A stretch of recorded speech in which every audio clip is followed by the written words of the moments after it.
अनजान नगर के राजा को कोई संतान नहीं थी। बहुत ही मनोतों के बाद राजा को अपनी चौथी रानी से एक बेटा पैदा हुआ। पूरे राज्य में खुशियां मनाई गई। इस मौके पर अगर कोई खुश नहीं था तो वो राजा की पहली 3 पत्नियों थी, जिन्हें अभी तक संतान नहीं हुई थी। छोटी रानी और राजा की खुशियां उनसे बर्दाश्त नहीं हुई। उन तीनों ने ये फैसला कर लिया कि वो पैदा हुए नन्हे राजकुमार को अपने रास्ते से हटा देंगे, और इस काम के लिए उन्होंने एक योजना भी बना ली। वे तीनों जानती थी कि राजा ज्योतिष विद्या पर बड़ा ही विश्वास करते हैं और अवश्य ही अपने नन्हे राजकुमार की जन्म कुंडली बनवाने के लिए वो राज ज्योतिष को बुलाएंगे। इसके बाद तीनों रानियां ने राज ज्योतिष को अपने पास बुलाया और उसे गहनों से भरा हुआ एक थैला दिया और उनसे कहने लगी, राज ज्योतिष जी, सारा धन ये आपका हो सकता है, बस आपको हमारा एक काम करना है, और वो ये कि जब महाराज आपसे राजकुमार की जन्म कुंडली बनवाएंगे तो आप ऐसी जन्म कुंडली तैयार कीजिएगा जिसमें राजकुमार के बारे में सिर्फ बुराइयां ही बुराइयां हो। कुछ ऐसा कीजिएगा कि महाराज राजकुमार को इस महल से उठकर बाहर फेंकवा दे। राज ज्योतिष धन के लालच में उन तीनों रानियां की बात मान गया। जब राजा ने राज ज्योतिष को अपने पास बुलाया और कहने लगा, ज्योतिष जी, आप जरा अपनी ज्योतिष विद्या को देखकर बताइए कि इस नन्हे राजकुमार का भाग्य कैसा है। ज्योतिष ने राजकुमार पर एक नजर डाली। राजकुमार, जो कि आम बच्चों से थोड़ा बड़ा और वजन में भारी था। ज्योतिष अपनी पोथी खोलकर बैठ गया। उसकी समझ में नहीं आ रहा था कि वो राजकुमार की किस तरह से बुराई करे जिससे राजा को राजकुमार से नफरत होने लगे। कुछ देर के बाद लालची ज्योतिष की आंखों में चमक आ गई। वह कहने लगा, महाराज आपकी हमेशा जय हो। मैंने राजकुमार के भाग्य की जांच पड़ताल कर ली है। इसके भाग्य में कोई भी ऐसी अच्छी खबर नहीं है जो मैं आपको बता सकूं, इसीलिए मैं कुछ कहना नहीं चाहता। राजा ने हैरान होकर कहा, ज्योतिष, तुम जो भी कहना चाहती हो बिना किसी डर के कहो। हम राजकुमार के भाग्य के बारे में जानने के लिए बहुत ही उत्सुक है। ज्योतिष एक कुटिल सी मुस्कान चेहरे पर लाता है और फिर कहने लगा, महाराज, राजकुमार बड़ा होकर बहुत ही बहादुर ताकतवर तो होगा, लेकिन साथ ही वह बहुत ही घमंडी भी होगा। आप चाहे तो इसे गोद में उठाकर देख ले कि ये आम बच्चों से बहुत ही बड़ा है। राजा ने बच्चों को अपनी गोद में उठाकर देखा तो उसे ज्योतिष की बात सच मालूम हुई। राजा ने अपने आप को संभालते हुए ज्योतिष से कहा, ये कोई इतनी बुरी बात नहीं है जिसे बताते हुए तुम हिचकिचा रहे थे। ज्योतिष कहने लगा, हजूर, मतलब की बात तो अभी आगे आने वाली है। बड़े होकर राजकुमार को जैसे ही अपनी ताकत का अंदाजा होगा वो आपका कहा नहीं मानेगा और विद्रोह कर उठेगा। राजा कुछ परेशान सा हो गया और पूछने लगा, इसका क्या मतलब है? हजूर, राजकुमार राज सिंहासन के लालच में आपकी जान का दुश्मन बन जाएगा, और साथ ही साथ महाराज, वो ज्योतिष जानबूझकर कहते कहते रुक गया था। महाराज ने कहा, बस बस अब चुप रहो। राजा ने ज्योतिष को आगे बोलने से रोक दिया और गरज कर हुक्म दिया, राजकुमार को अभी के अभी मौत के घाट उतार दिया जाए। इस वक्त पर्दे के पीछे से राजकुमार की मां आई और राजा के पांव पकड़कर बच्चे की जिंदगी की भीख मांगने लगी। राजा ने महारानी के दिल का ख्याल करते हुए बच्चे की जान बचाने का विचार बनाया, परंतु वह किसी भी हालत में राजकुमार को अपने राज्य में नहीं रखना चाहता था। इसीलिए उसने सैनिकों को आदेश दिया कि इस बच्चे को उठाकर हमारे राज्य की सीमा से बाहर कर दिया जाए। राज्य के सीमा के बाहर जो जंगल बना है वहां पर इस बच्चे को छोड़ आया जाए। रानी ने कहा, महाराज, वहां तो खतरनाक जंगली जानवर रहते हैं, हमारे बच्चे का जीवन वहां पर सुरक्षित नहीं होगा। राजा ने कहा, महारानी, हमने आपकी इच्छा को ध्यान में रखते हुए इस बच्चे की जान बख्श दी है, मगर हम इसे अपने राज्य में रहने नहीं दे सकते। रानी बेचारी रोती बिलखती अपने कमरे में चली गई। अगले दिन तड़के सवेरे ही सैनिक राजकुमार को एक कपड़े में लपेटकर राज्य की सीमा से बाहर एक जंगल में एक पेड़ के नीचे लेटाकर वापस लौट आए। काफी देर तक वह बच्चा चुपचाप लेटा रहा, मगर जब भूख उसे सताने लगी तो वह रोने लगा। तभी नजदीक से गुजरते हुए एक चरवाहे ने राजकुमार के रोने की आवाज सुनी। वह अपनी भेड़ बकरियों को वहां पर चरा रहा था। बच्चे की आवाज सुनकर वो आवाज की दिशा में चलने लगा और जल्दी ही वो राजकुमार तक पहुंच गया। उसने जब इतने सुंदर बच्चे को चादर में लिपटे हुए देखा तो अपनी गोद में उठा लिया। भूखे राजकुमार को उसने बकरी का दूध पिलाया। फिर दोपहर के समय वो राजकुमार को अपने घर लेकर आ गया। चरवाहे की पत्नी ने जब बच्चे को देखा तो वह बहुत ही खुश हुई। चरवाहे ने अपनी पत्नी को सारी बात बताई। चरवाहे की पत्नी ने देखा कि बच्चे ने बड़े ही कीमती कपड़े पहने हुए थे। उसने बच्चे के वो कीमती कपड़े उतार दिए और बच्चे को साधारण कपड़े पहना दिए, जिससे कि कोई भी उस पर शक ना कर सके कि ये बच्चा उसका नहीं है। इसके बाद राजकुमार का पालन पोषण चरवाहे के घर पर ही होने लगा। बच्चे की और असाधारण ताकत का अंदाजा सबसे पहले चरवाहे की पत्नी को ही हुआ। असल में हुआ यूं कि एक दिन वह राजकुमार को गोद में लिए बैठी थी। अचानक बच्चा उसकी उंगलियों से खेल रहा था। तभी उसे कोई काम याद आया। वह उंगलियां छुड़वाकर जाना चाहती थी। छोटे से बच्चे की गिरफ्त इतनी मजबूत थी कि चरवाहे की बीवी लाख कोशिश करने के बाद भी अपनी उंगली ना छुड़ा सकी, जब तक बच्चे ने खुद ही उसका हाथ नहीं छोड़ दिया। औरत ने इस बात का जिक्र चरवाहे से किया तो चरवाहा कहने लगा, भाग्यवान, ये कोई साधारण बच्चा नहीं है, तुम्हें इसका खास तौर पर ध्यान रखना होगा। साथ ही साथ इसे ये भी समझाता रहना कि गुस्से को पी जाना बहादुर लोगों का काम होता है। औरत कहने लगी, अभी तो ये छोटा है, जब कुछ बड़ा हो जाएगा तो इसे समझा दूंगी। जैसे जैसे राजकुमार बड़ा होता गया उसकी और असाधारण ताकत और भी बढ़ती गई। एक बार सांप ने उस पर हमला किया तो उसने अपने जूते तले सांप को मसल दिया। बकरियों पर एक भेड़िए ने हमला किया तो उसने भेड़िए के मुंह से बकरी को छुड़वाने के लिए भेड़िए का मुंह चिर दिया।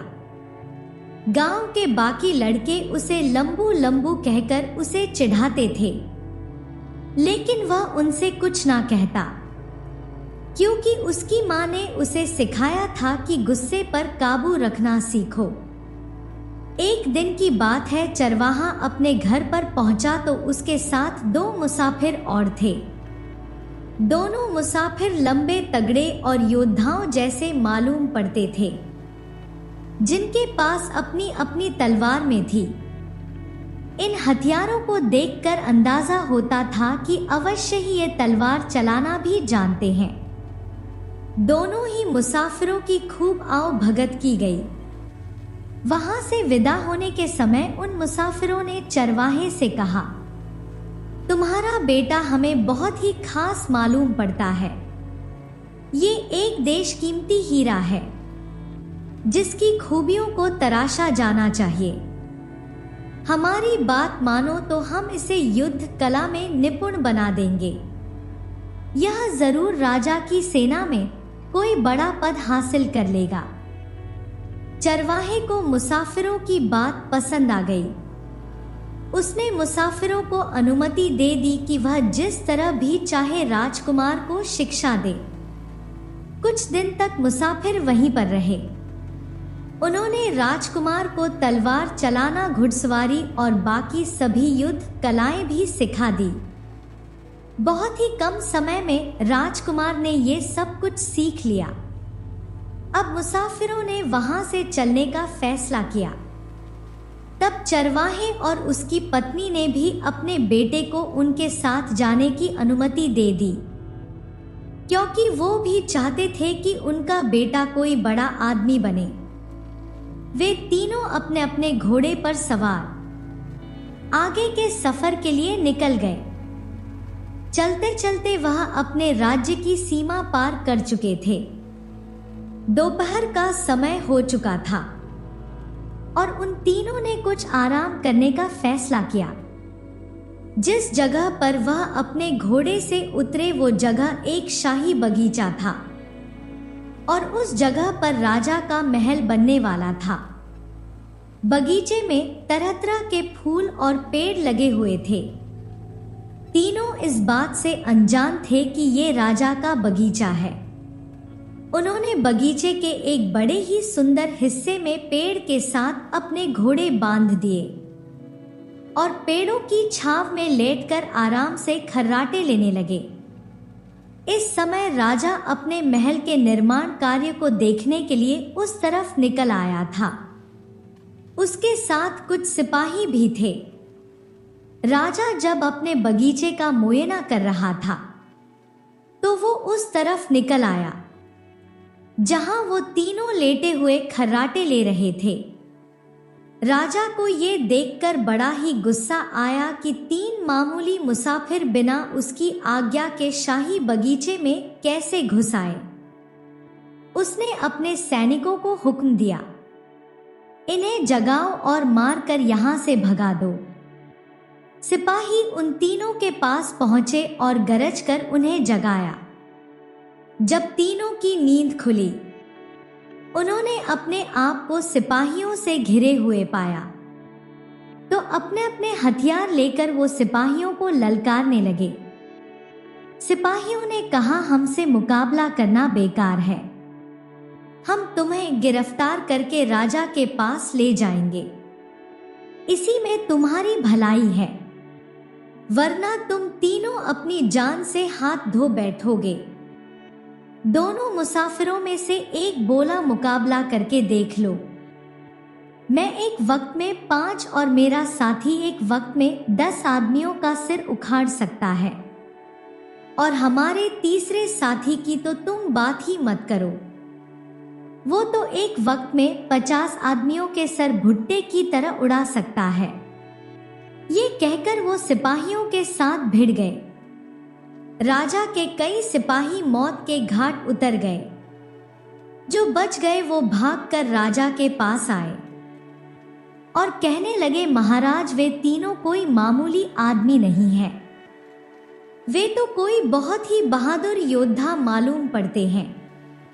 उन पर काबू करने के लिए हमें अपनी पूरी सेना लेकर आना पड़ेगा। ये सुनकर राजा चौंक गया और अपने घोड़े से उतरकर उन तीनों के नजदीक पहुंचा। राजा को अपने पास आता देखकर उन तीनों ने अपने हथियार नीचे कर लिए। राजा उनके पास जाकर कहने लगा, तुम तीनों कौन हो और कहां से आए हो? हमने तुम्हारी बहादुरी देखी। सचमुच तुम तीनों बहुत ही अच्छे योद्धा हो। इसके बाद राजा राजकुमार की तरफ देखकर कहने लगा, खास तौर पर तुमने तो एक ही बार में हमारे कई सैनिकों को धराशाही कर दिया। हम तुम जैसे बहादुरों की कद्र करते हैं। हमें अपना परिचय दो, तुम लोग कौन हो? तब वह दोनों मुसाफिर खाने लगे। महाराज, हम दोनों तो आपके पड़ोसी राज्य के राजा की सेना में सैनिक हैं, जो अपने रिश्तेदारों से मिलने के लिए आपके राज्य में दाखिल हुए थे। परंतु ये जो युवक आपके सामने खड़ा है, जो बहुत ही शक्तिशाली है, इसको अभी काम की तलाश है। हमारी माने तो आप इसे अपनी सेना में रख लीजिए, ये आपकी बहुत ही काम आएगा। राजा उन तीनों को लेकर अपने महल में पहुंचा। उसके बाद राजा ने अपने कुछ गुप्तचरों को भेजकर उन दोनों मुसाफिरों की बात की सच्चाई जानी चाहिए। गुप्तचरों ने मुसाफिरों के द्वारा कही गई बात को सही बताया। जब राजा को संतुष्टि हो गई तो उसने राजकुमार को अपनी सेना में सेनापति के तौर पर रख लिया और बाकी दोनों मुसाफिरों को बहुत सा इनाम देकर विदा किया। अब राजकुमार एक सेनापति के तौर पर राजा की सेना में काम करने लगा था। उसने राजा के लिए कई युद्ध जीते, जिससे राजा बहुत ही प्रभावित हुआ। एक दिन राजा ने ये घोषणा कर दी कि वह अपनी इकलौती बेटी की शादी सेनापति के साथ करेगा। उनकी शादी की तैयारियां जोर शोर से शुरू कर दी गई। राजकुमार की परवरिश करने वाले चरवाहे और उसकी पत्नी को भी महल में बुलाया गया। महल में उनका पूरा सम्मान किया गया। राजा ने खास तौर पर उनका स्वागत किया। दोनों पति पत्नी इस सम्मान को पाकर बड़ा ही खुश हुए और वे हैरान भी हुए जब उन्हें पता चला कि राजकुमारी से उनके बेटे की शादी होने जा रही है। तब चरवाहे की पत्नी ने चरवाहे से कहा, हमें महाराज को सारी सच्चाई बता देनी चाहिए। कहीं ऐसा ना हो कि राजकुमारी को जब बाद में सच्चाई का पता चले तो वो हमारे बेटे की इज्जत ना करे। इसीलिए चरवाहे की पत्नी ने अपने पति को गांव वापस भेजकर राजकुमार के बचपन के वो कपड़े मंगवा लिए जो राजकुमार ने उस वक्त पहन रखे थे। जब वो उन्हें मिला था, वह कपड़े लेकर पति पत्नी राजा के पास गए और उन्होंने राजा को पूरी सच्चाई बता दी। कहने लगे, महाराज, जिसे आप अपना दामाद बनाना चाहते हैं, असल में वो हमारा बेटा नहीं है।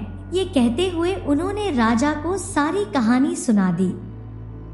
साथ ही राजकुमार के बचपन के कपड़े भी महाराज को दिखाएं। उन कपड़ों को देखकर राजा कहता है, ये कोई मामूली कपड़े नहीं हैं। तुम्हारा बेटा अवश्य ही किसी बड़े खानदान का वारिस है। मैं शादी के मौके पर आसपास के सभी राजाओं को निमंत्रण भेजूंगा और ये कपड़े एक पुतले को पहनाकर अपने महल में रखूंगा। ये सुनकर चरवाहे और उसकी पत्नी ने कहा, महाराज, अब हमें यहाँ से चलना चाहिए। राजा ने कहा, यह बात सच है कि मेरा होने वाला दामाद आपका बेटा नहीं है, लेकिन आप लोगों ने ही पाल पोस कर उसे बड़ा किया है। वो तो आप दोनों को ही अपना माता पिता समझता है। आप उसे सच्चाई मत बताइएगा, बल्कि खुद को मेरा रिश्तेदार ही समझिए। दोनों पति पत्नी ने महाराज का शुक्रिया अदा किया और फिर महल के उसे हिस्से में चले गए जहां उन्हें ठहराने की व्यवस्था की गई थी। राजकुमार और राजकुमारी की शादी में आस पड़ोस के राजा महाराजा और उनकी पत्नियों सभी लोग आए हुए थे। उन मेहमानों में राजकुमार के असली माता पिता भी शामिल थे। दूर दूर से नट बाजीगर नाचने वालों को बुलाया गया था। शादी के समारोह के बाद सभी को शाही दावत के लिए आमंत्रित किया गया। सभी लोग जब खाना खाने के लिए पहुंचे कि अचानक राजकुमार की मां, जो कि रानी थी, उसकी नजर उस पुतले पर पड़ी। जिसे राजकुमार के बचपन के कपड़े पहनाए गए थे। पुतले को देखकर रानी की आंखों में आंसू टपक पड़े। वह दौड़कर उस पुतले के पास गई। उस पुतले के कपड़े उतारकर कमीज को उल्टा कर देखा, जिसकी आस्तीन पर 2 सिरों वाले शेर का निशान बना हुआ था। वह दौड़ती हुई राजा के पास गई और कहने लगी, ये कपड़े आपको कहां से मिले हैं? ये तो मेरे बेटे के कपड़े हैं। राजा ने चरवाहे और उसकी पत्नी को रानी से मिलवाया। तब चरवाहे ने सारी कहानी रानी को बता दी कि कैसे राजकुमार उन्हें एक जंगल में मिला था और फिर उन्होंने उसे पाल पोसकर बड़ा किया। अब राजकुमार और आए हुए सभी मेहमानों को पता चल गया था कि चरवाहा और उसकी पत्नी राजकुमार के असली माता पिता नहीं हैं। दोनों पति पत्नी डबडबाई आंखों से राजकुमार को देखने लगे। राजकुमार ये सब जानकर कुछ पलों के लिए चुप हो गया और फिर बोला, मैं जानना चाहता हूँ कि मैं महल से जंगल में कैसे पहुंचा। जरा मुझे साफ साफ बताया जाए। राजकुमार के असली माता पिता चुपचाप खड़े थे। तब राजकुमार ने कहा, जब तक मुझे सारी सच्चाई का पता नहीं चलेगा मैं आपको अपना असली माता पिता नहीं मानूंगा। तब राजकुमार के असली पिता ने सिर झुकाकर कहा, महारानी तुम ही बता दो, मुझ में तो मेरा अपराध बताने की हिम्मत नहीं है। रानी ने बड़ी ही धीमी आवाज में सारी कहानी अपने बेटे को सुना दी। राजकुमार अपने पिता के इस कठोर और स्वार्थी व्यवहार से बड़ा ही दुखी हुआ। वह अपनी मां के गले लगा और रोने लगा। लेकिन जब राजा ने उसे गले लगाना चाहा तो वह दूर हट गया और कहने लगा, नहीं महाराज, मैं आपका बेटा नहीं हूं।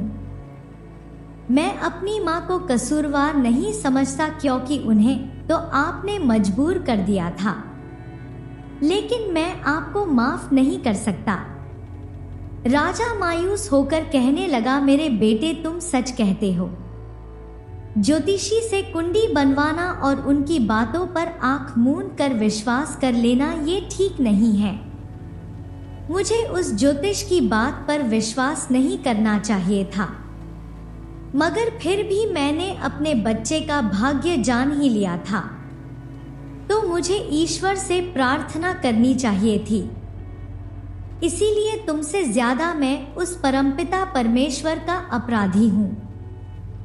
हे ईश्वर, मुझे माफ कर दो।